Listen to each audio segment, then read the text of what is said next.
Minha ex-namorada me fez esperar 3 anos por motivos religiosos, mas descobri que não levou nem 2 meses após o término para dormir com o colega de trabalho rico. Agora que finalmente segui em frente, ela voltou rastejando, dizendo que cometeu um erro. Eu, homem, 23 anos, conheci Clarissa quando eu tinha 20. Nós dois estávamos na universidade, mas em residências estudantis diferentes.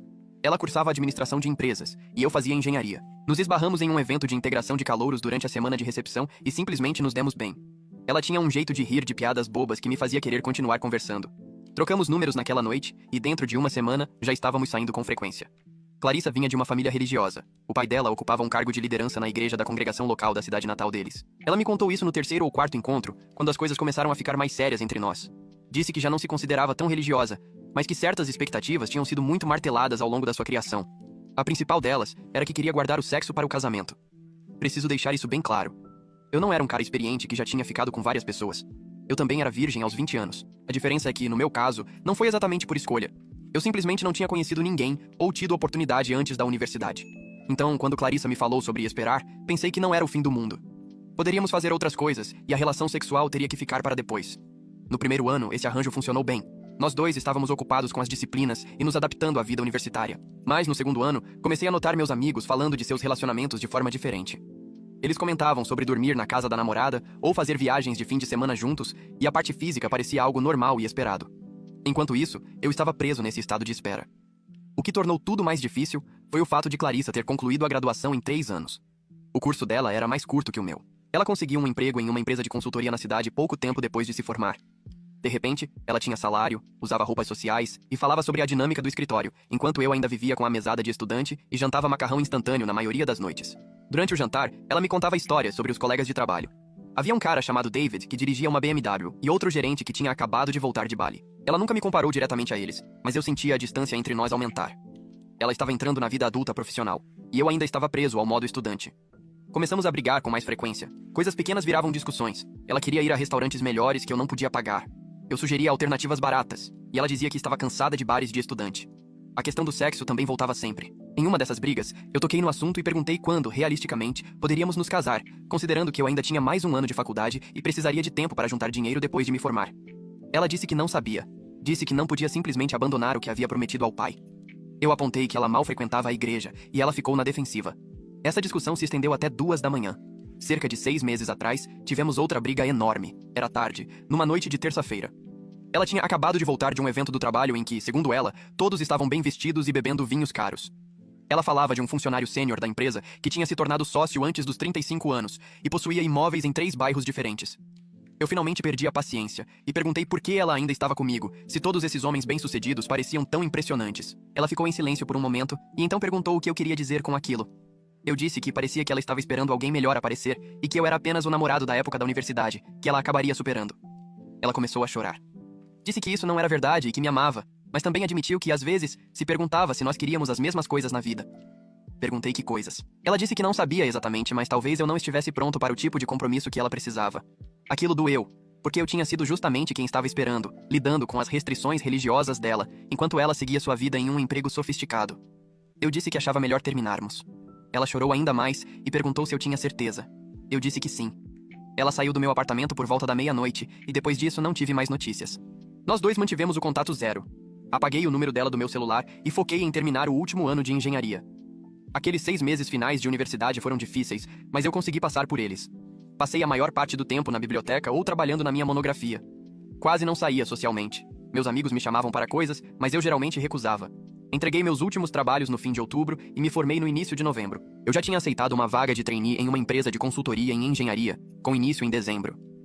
Então, 2 semanas atrás, Clarissa me mandou uma mensagem.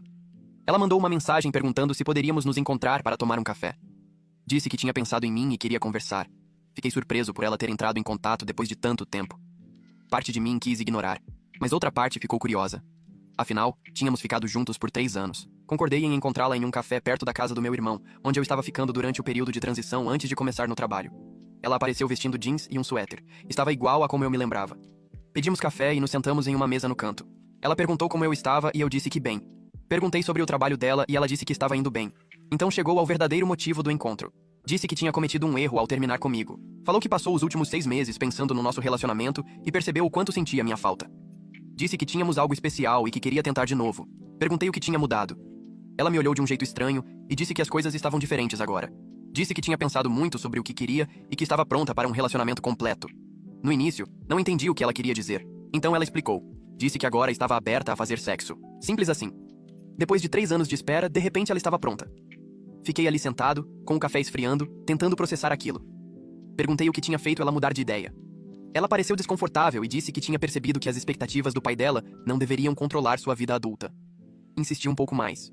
Perguntei se algo tinha acontecido para mudar sua perspectiva. Ela ficou em silêncio por 1 minuto, e então admitiu que havia outra pessoa durante o período em que estávamos separados. Disse que o nome dele era Toby e que ele trabalhava no mesmo prédio da empresa dela, em outra companhia. Eles se conheceram em um evento de networking em setembro. Disse que saíram algumas vezes e que as coisas evoluíram rapidamente.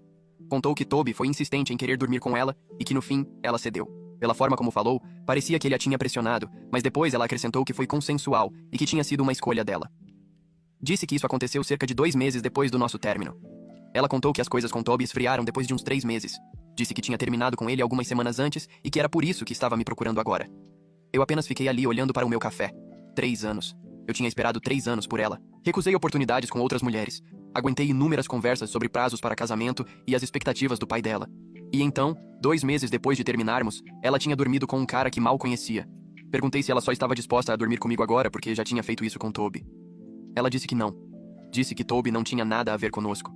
Mas a linha do tempo estava ali, clara. Ela não fez isso comigo depois de 3 anos juntos, mas fez com Toby após 2 meses de namoro. Ela estendeu a mão por cima da mesa e tentou segurar a minha. Disse que me amava e que sempre amou. Disse que Toby foi um erro e que queria ficar comigo. Afastei minha mão e disse que precisava de um tempo para pensar. Ela pareceu chateada, mas concordou. Saímos do café separadamente e eu voltei caminhando para a casa do meu irmão, tentando entender tudo aquilo. Passei os dias seguintes remoendo a situação. Não conseguia me concentrar em mais nada. Meu irmão percebeu que eu estava distraído e perguntou o que tinha acontecido. Contei o básico e ele disse que eu deveria seguir em frente. Disse que Clarissa tinha feito a escolha dela e que voltar agora era apenas conveniente para ela. Eu já tinha planos para aquele fim de semana por causa do Dia da Austrália. Um grupo de amigos e eu tínhamos organizado uma viagem de acampamento para os Grampians. Saímos na sexta de manhã e chegamos ao camping à tarde. Lá não tinha sinal de celular, o que na verdade foi um alívio. Não dava para ficar obcecado pensando se Clarissa tinha tentado entrar em contato ou no que eu deveria responder. No sábado à noite, estávamos sentados em volta da fogueira bebendo cerveja. Um dos meus amigos puxou assunto sobre relacionamentos e, de alguma forma, a conversa acabou chegando na minha situação. Contei a história inteira. As reações foram variadas. Alguns disseram que eu deveria dar outra chance a Clarissa se ainda tivesse sentimentos por ela. Um deles disse que eu seria um idiota se a aceitasse de volta. Então, meu amigo Jackson me fez uma pergunta que me paralisou. Ele perguntou se, caso Clarissa não tivesse me procurado, eu teria tentado voltar com ela. Pensei bem. A resposta honesta era não. Eu estava seguindo em frente. Estava animado para começar no novo emprego e, talvez, conhecer alguém novo no futuro. Eu não estava parado, sofrendo por Clarissa. Essa percepção resolveu algo dentro de mim. Eu não queria ser o plano B de ninguém. Não queria ser a opção segura para a qual ela voltava depois que as coisas não deram certo com o colega de trabalho empolgante. Decidi ali mesmo que não iria aceitá-la de volta. Voltamos na tarde de segunda-feira. Assim que peguei sinal de celular, meu telefone começou a tocar sem parar. Várias mensagens da Clarissa. Encostei em um posto de gasolina para lê-las. A primeira dizia que ela tinha pensado na nossa conversa e queria falar mais. A segunda dizia que sentia muito por como as coisas tinham acontecido. Então, a terceira mensagem foi diferente. Dizia que ela tinha cometido um erro ao entrar em contato comigo. Dizia que deveria ter sido honesta comigo. A quarta mensagem dizia que ela tinha voltado com o Toby. A quinta dizia que, na verdade, não tinha sido apenas um caso. Ela disse que eles eram sérios e que tinha mentido sobre a natureza do relacionamento deles. Fiquei sentado no carro, relendo aquelas mensagens várias vezes. Ela tinha mentido. Toby não tinha sido um erro passageiro. Ela estava em um relacionamento de verdade com ele, e aparentemente ainda estava. Respondi com apenas uma palavra. Não. Ela respondeu imediatamente, perguntando se poderíamos conversar por telefone. Não respondi. Liguei o carro e dirigi o resto do caminho até a casa do meu irmão. Naquela noite procurei o Toby na internet. Não foi difícil encontrá-lo. Ele trabalhava em uma empresa de serviços financeiros no mesmo prédio da empresa da Clarissa. O perfil dele no LinkedIn dizia que ele era diretor sênior. A foto mostrava um cara de terno caro em frente a um prédio corporativo de vidro. Olhei também o Instagram dele, que era público. Havia fotos dele em assentos de classe executiva em aviões, fotos de jantares caros, uma foto de um Range Rover preto e, bem no meio do feed, uma foto de Singapura, de dezembro. Durante o nosso término, Clarissa estava na foto. Eles estavam em um bar na cobertura, com o horizonte da cidade ao fundo. A legenda falava algo sobre aventuras asiáticas com essa pessoa, acompanhada de um emoji de coração, então claramente não tinha sido um caso casual. Ele tinha levado ela para Singapura. Aquilo era um relacionamento de verdade, e ela tinha minimizado completamente isso quando falou comigo. Bloqueei o número dela naquela mesma noite. Atualização. Eu não pretendia postar uma atualização, mas algumas coisas aconteceram e eu precisava registrar em algum lugar. Depois que bloqueei o número da Clarissa, achei que aquilo seria o fim. Comecei meu novo trabalho na primeira semana de fevereiro e me joguei de cabeça no serviço. O programa para recém-formados era intenso e eu estava aprendendo muito. Ter um salário pela primeira vez foi estranho. Eu finalmente podia sair para comer sem checar a conta bancária antes. Coisas pequenas, mas que faziam diferença. Eu tinha saído da casa do meu irmão e me mudado para uma casa compartilhada nos subúrbios do Sudeste. A casa tinha 3 quartos e eu fiquei com o menor, mas ele tinha banheiro próprio, o que já era suficiente. Meus colegas de casa eram 2 caras mais ou menos da minha idade. Um trabalhava com tecnologia da informação e o outro estava fazendo residência em medicina. Eram tranquilos de conviver, e havia alguns pubs bons a uma curta caminhada dali. 3 semanas depois de eu ter bloqueado a Clarissa, ela apareceu na casa do meu irmão. Eu, obviamente, não estava lá, mas meu irmão me ligou no trabalho para contar. Disse que ela tinha batido a porta procurando por mim. Ele disse que eu não morava mais lá e não deu meu novo endereço. Contou que ela parecia abalada, mas mesmo assim fechou a porta. Naquela noite, recebi um e-mail de um endereço que não reconheci. Era a Clarissa. Ela tinha criado uma nova conta de e-mail para driblar o bloqueio. O e-mail começou de forma casual. Ela disse que tinha sido bom me ver no café algumas semanas antes, mesmo que as coisas não tivessem acontecido como ela esperava. Perguntou sobre meu novo trabalho. Perguntou se eu ainda estava morando com meu irmão. Depois perguntou se eu estava saindo com alguém. Disse que esperava que eu estivesse bem e mencionou que tinha uma grande novidade. Ela disse que ela e o Toby estavam planejando um casamento para o ano seguinte. Disse que seria uma cerimônia grande e que talvez eu pudesse ir. Li o e-mail 2 vezes e depois mostrei a um dos meus colegas de casa durante o jantar. Ele leu e disse que aquilo tudo era estranho. Por que uma ex convidaria alguém para o casamento depois de tudo o que tinha acontecido? Eu não tinha resposta. Não respondi ao e-mail. Em vez disso, criei um filtro para apagar automaticamente qualquer mensagem vinda daquele endereço. Achei que aquilo seria o fim. O trabalho me manteve ocupado durante fevereiro e entrou março. Os projetos de engenharia nos quais fui colocado eram interessantes, e a equipe com quem eu trabalhava era acolhedora. Minha chefe era uma mulher de pouco mais de 40 anos, que estava na empresa havia 15 anos. Ela comandava tudo com firmeza, mas era justa. No começo de março, a irmã do meu colega de casa veio visitar, vinda de outro estado. O nome dela era Kate, e ela era contadora em uma das empresas do grupo das 4 maiores, em Sydney. Ela tinha vindo passar um fim de semana prolongado, e meu colega decidiu fazer um churrasco no sábado. Ele me convidou e eu pensei, por que não? Kate tinha 25 anos e trabalhava em Sydney havia cerca de 2 anos. Tinha cabelo curto e escuro, usava óculos e passou boa parte do churrasco reclamando do trânsito de Sydney. Acabamos sentados no deck dos fundos depois que todo mundo entrou em casa e ficamos conversando por horas. Ela era engraçada e fácil de conversar. Não havia pressão nem expectativa alguma naquela conversa. Antes de ela voltar para Sydney de avião na segunda-feira, trocamos números. Ela me mandou uma mensagem naquela tarde dizendo que tinha gostado de me conhecer e que deveríamos manter contato. Começamos a trocar mensagens com frequência. No início, coisas bem casuais. Ela me mandava fotos do clima horrível de Sydney ou reclamava de clientes difíceis. Eu contava sobre projetos no trabalho ou coisas que estavam acontecendo em Melbourne. Cerca de 2 semanas depois do churrasco, Kate comentou que tinha se candidatado a uma transferência para o escritório da empresa dela em Melbourne. Disse que estava cansada de Sydney e que a maior parte da família dela morava em Melbourne de qualquer forma. A transferência foi aprovada mais rápido do que ela esperava e no começo de abril, ela já tinha se mudado. Ficou na casa do irmão durante a primeira semana, enquanto procurava um lugar para morar. Nos encontramos para tomar um café no segundo dia dela em Melbourne, e foi natural retomar a conversa de onde tínhamos parado. No fim de abril, já estávamos nos vendo com regularidade. Ainda não era algo oficial, mas passávamos a maioria dos fins de semana juntos. Ela encontrou um apartamento no mesmo bairro da casa compartilhada onde eu morava, o que facilitou tudo. Em uma sexta-feira à noite, no início de maio, estávamos na casa dela assistindo a algo na TV, quando ela perguntou se nós estávamos realmente namorando ou apenas saindo. Eu disse que achava que estávamos namorando. Ela disse que ótimo, porque era isso que ela também achava. Estar com a Kate era diferente de como tinha sido com a Clarissa. Não havia bagagem emocional, prazos ou expectativas para contornar. As coisas simplesmente aconteciam de forma natural. Dormimos juntos pela primeira vez cerca de uma semana depois daquela conversa. Não foi algo planejado ou excessivamente discutido antes. Simplesmente aconteceu e pareceu certo. Eu sei que isso pode soar como se tudo fosse perfeito, mas não era exatamente assim. Às vezes eu ainda pensava na Clarissa, geralmente quando via algo que me lembrava do tempo que passamos juntos, ou quando conhecidos em comum da universidade postavam fotos em que ela aparecia. Mas esses pensamentos foram ficando cada vez menos frequentes com o passar do tempo. No fim de maio, a empresa da Kate organizou um evento beneficente. Um jantar elegante em um hotel no centro da cidade. A empresa tinha comprado uma mesa e os sócios estavam convidados. Ela me perguntou se eu gostaria de ir com ela. Eu disse que sim e aluguei um terno para a ocasião. O evento foi em uma sexta-feira à noite. Pegamos um Uber até o centro porque estacionar seria um pesadelo. O salão do hotel estava montado com mesas redondas e havia um palco na frente com um púlpito e telas. Os colegas da Kate foram simpáticos. Perguntaram sobre o meu trabalho e fizeram comentários educados sobre projetos de engenharia. Mais ou menos na metade da entrada, senti alguém tocar no meu ombro. Virei e era o Toby. Ele estava ali em pé, com a Clarissa bem ao lado dele. Clarissa estava diferente. Tinha emagrecido desde a última vez que a vi, e bastante. O rosto estava mais fino e marcado. Ela também tinha pintado o cabelo de loiro quando antes era ruivo. Usava um vestido preto justo que parecia caro e joias que com certeza não faziam parte da coleção dela quando estávamos juntos. Toby se apresentou e disse que achava que me reconhecia de algum lugar. Eu disse que não achava que já tivéssemos nos conhecido. Clarissa apenas ficou ali, me encarando. Então ela levantou a mão esquerda, exibindo um anel de noivado. O diamante era enorme. Ela disse que eles tinham ficado noivos algumas semanas antes. Eu disse, parabéns. Kate tinha ido ao banheiro, mas voltou bem nesse momento. Apresentei ela ao Toby e à Clarissa. Kate apertou a mão deles com educação. Quando apresentei Clarissa como minha ex, houve um instante em que a expressão da Kate não mudou, mas eu percebi que ela estava registrando aquilo mentalmente. Clarissa perguntou há quanto tempo Kate e eu estávamos juntos. Kate respondeu que há alguns meses. Clarissa disse que isso era bom, e fez aquele tipo de sorriso em que os olhos não acompanham. Toby comentou algo sobre voltarem para a mesa deles, e os dois foram embora. Kate se sentou e perguntou se eu estava bem. Eu disse que sim. No trajeto de Uber de volta para casa, Kate me perguntou sobre toda a situação com a Clarissa. Dei a versão resumida. Kate ouviu sem interromper. Quando terminei, ela disse, bom, acho que as coisas acabaram do jeito que tinham que acabar. Depois fez uma piada dizendo, pelo menos ela não precisou se preocupar com questões de virgindade. E nós dois rimos. Aquilo deveria ter sido o fim de qualquer reencontro com a Clarissa, mas aparentemente Melbourne é menor do que eu imaginava.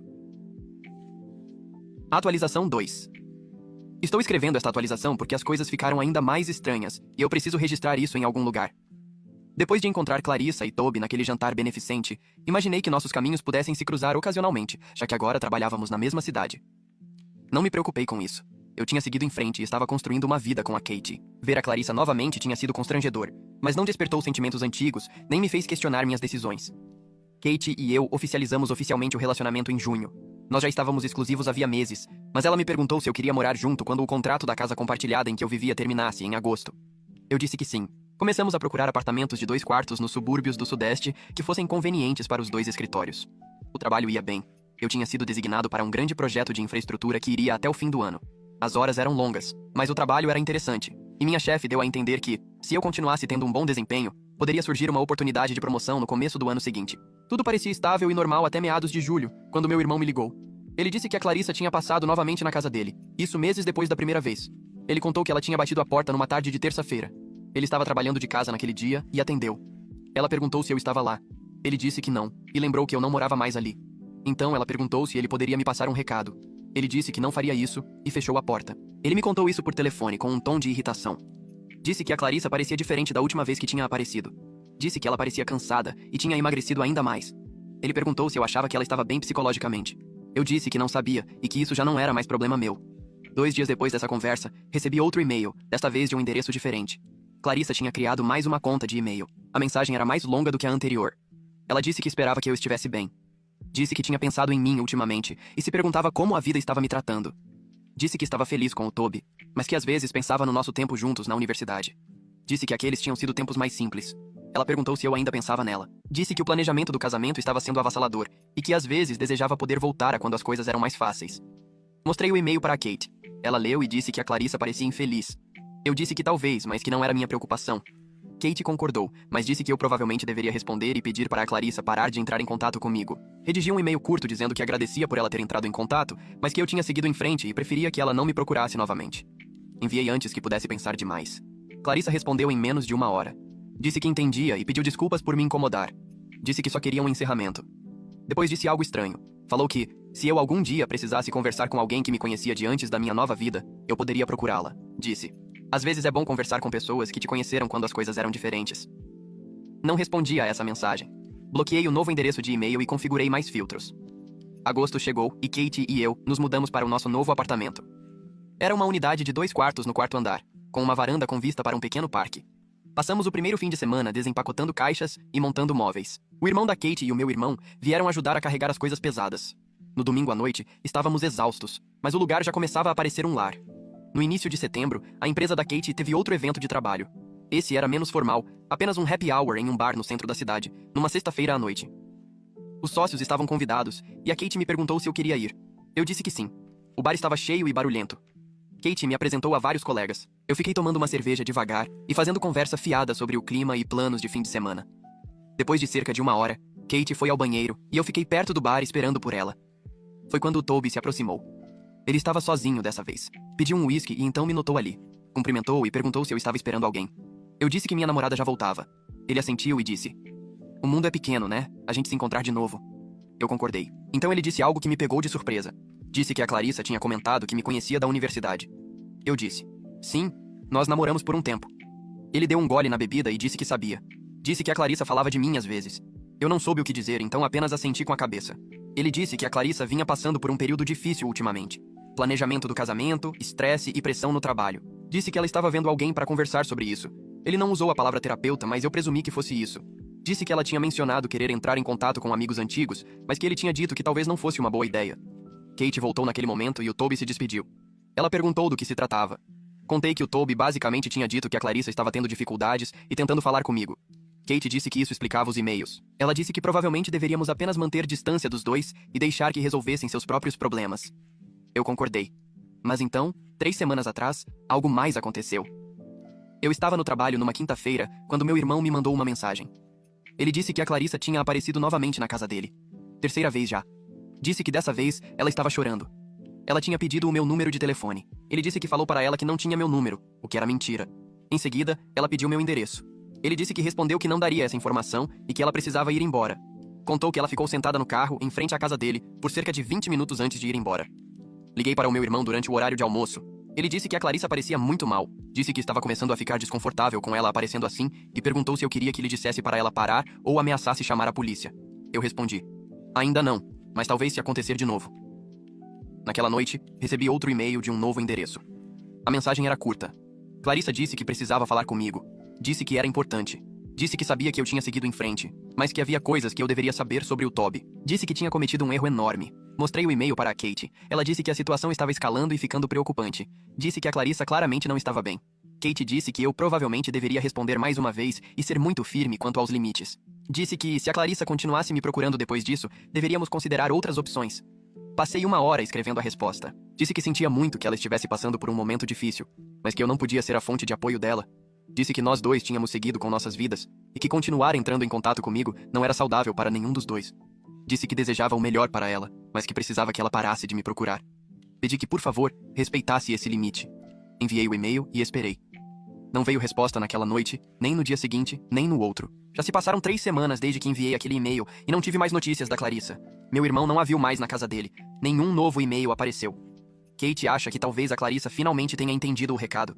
Quero acreditar que isso seja verdade, mas parte de mim se pergunta se isso não é apenas uma pausa antes de algo mais acontecer. Fico checando meu e-mail e o celular, esperando ver outra mensagem, mas até agora nada. Kate e eu estamos planejando uma viagem para Queensland em dezembro. A família dela tem uma casa perto da costa, e vamos passar o Natal lá. Estou tentando focar nisso, no trabalho e na construção dessa vida que estamos criando juntos. Mas existe esse ruído constante ao fundo, a sensação de estar esperando a Clarissa aparecer de novo. Atualização 3. Esta é a atualização final e, espero, o fim de toda essa situação. Depois da minha última atualização, as coisas ficaram quietas por cerca de 1 mês. Nenhum e-mail da Clarissa, nenhuma visita à casa do meu irmão.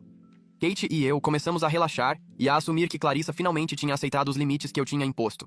Então, no começo de novembro, algo aconteceu que levou tudo ao limite. Eu estava em um pub perto do meu apartamento com a Kate e alguns amigos do trabalho dela, numa noite de sexta-feira. Tínhamos pegado uma mesa na área externa, no jardim de cerveja. Por volta das 9 da noite, entrei para pedir outra rodada de bebidas. Estava parado no bar esperando quando alguém chamou meu nome. Virei e a Clarissa estava ali, sozinha. Ela parecia melhor do que meu irmão tinha descrito da última vez que a viu.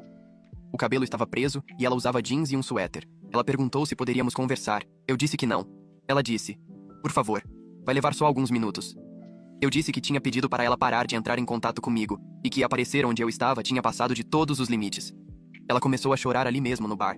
As pessoas começaram a olhar. Ela disse que não conseguia levar o casamento adiante. Disse que o Toby não era quem ela pensava. Disse que tinha encontrado mensagens no celular dele de outras mulheres jovens do escritório dele. Disse que ele tinha um padrão de se envolver com mulheres no começo dos 20 anos e que ela era apenas a mais recente. Disse que o confrontou e que ele admitiu, mas disse que aquilo não significava nada. Disse que não sabia o que fazer. Fiquei ali segurando a borda do balcão, tentando entender como responder. Eu disse que sentia muito pelo que ela estava passando, mas que não podia ajudá-la. Disse que ela precisava conversar com amigos ou com a família sobre isso. Ela disse que tinha tentado, mas que todo mundo estava muito envolvido com o casamento. Disse que os pais já tinham pago vários adiantamentos. Disse que se sentia presa. Foi então que a Kate apareceu. Ela tinha vindo me procurar quando eu não voltei com as bebidas. Ela entendeu a situação imediatamente. Clarissa chorando. Eu visivelmente desconfortável. Kate perguntou se estava tudo bem. Eu disse que a Clarissa já estava indo embora.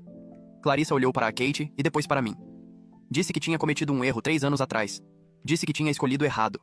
Disse que o Toby parecia empolgante e bem-sucedido, mas que no fundo só colecionava troféus.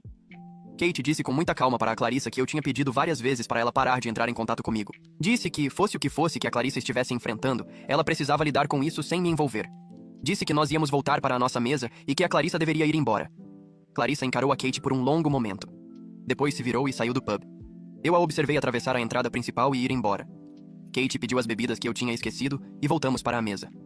As amigas dela perguntaram o que tinha acontecido, e Kate deu uma versão breve. Todas concordaram que Clarissa tinha passado dos limites. Naquela noite, depois que chegamos em casa, Kate perguntou se eu estava bem.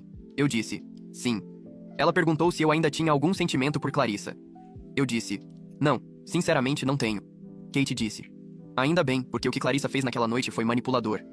Ela disse que o choro e a confissão sobre Toby foram pensados para me fazer sentir culpa ou responsabilidade, e que eu não deveria cair nisso. Eu concordei. Na manhã seguinte, bloqueei Clarissa em todas as plataformas que consegui pensar. Redes sociais, endereços de e-mail, tudo. Avisei meu irmão que, se Clarissa aparecesse de novo, ele deveria dizer que chamaria a polícia se ela não fosse embora. Ele disse que faria isso. 4 dias depois do incidente no pub, recebi uma ligação no trabalho de um número que não reconhecia. Quase não atendi, mas algo me fez atender. Era Toby. Ele disse que Clarissa tinha contado a ele o que aconteceu no pub. Falou que queria pedir desculpas pela situação. Explicou que Clarissa estava tendo dificuldades para lidar com o noivado e com o planejamento do casamento. Disse que ela tinha ficado insegura e estava procurando uma rota de fuga. Eu falei que agradecia a ligação, mas que não precisava de um pedido de desculpas dele. Acrescentei que só queria que os dois me deixassem em paz. Ele concordou que isso era justo. Então ele disse algo que ficou comigo. Ele explicou que Clarissa tinha me idealizado na mente dela como uma alternativa perfeita à vida atual. Contou que, quando as pessoas estão infelizes, tendem a romantizar o passado. Disse que Clarissa tinha se convencido de que, se tivesse ficado comigo, tudo teria sido melhor. Acrescentou que isso obviamente não era verdade, mas era mais fácil para ela acreditar nisso do que lidar com os problemas reais. Eu não soube como responder. Apenas falei que esperava que eles resolvessem as coisas. Ele falou que estavam tentando. Contou que tinha concordado em adiar o casamento até que Clarissa estivesse mais segura. Agradeceu por eu ter atendido a ligação e desligou. Contei a conversa para Kate naquela noite. Ela disse que Toby provavelmente estava certo sobre Clarissa romantizar o passado. Disse que isso não mudava nada. E que ainda precisávamos manter distância. Já se passaram 6 semanas desde aquela ligação. Não ouvi mais nada de Clarissa nem de Toby. Meu irmão não viu ninguém aparecer na casa dele. Kate e eu seguimos com a viagem para Queensland na semana passada. Passamos o Natal com a família dela na casa de praia. Foi relaxante e sem drama. Estou escrevendo esta atualização final, porque quero encerrar esse capítulo da forma certa. Olhando para tudo o que aconteceu, consigo ver como as coisas se desenrolaram do jeito que se desenrolaram. Clarissa fez escolhas durante o nosso término que não podiam ser desfeitas. Quando as coisas ficaram complicadas com Toby, ela tentou voltar a algo familiar. Mas não dá para voltar no tempo, só dá para seguir em frente. Kate e eu estamos conversando sobre ficar noivos em algum momento do ano que vem. Nada definido ainda, mas está no horizonte. O trabalho está estável. A promoção que meu chefe tinha insinuado se concretizou em dezembro. Estou começando a liderar meus próprios projetos agora. Não sei o que aconteceu com Clarissa e Toby. Se seguiram com o casamento ou cancelaram, se resolveram os problemas que tinham, não preciso saber. Essa é a vida deles, e esta é a minha.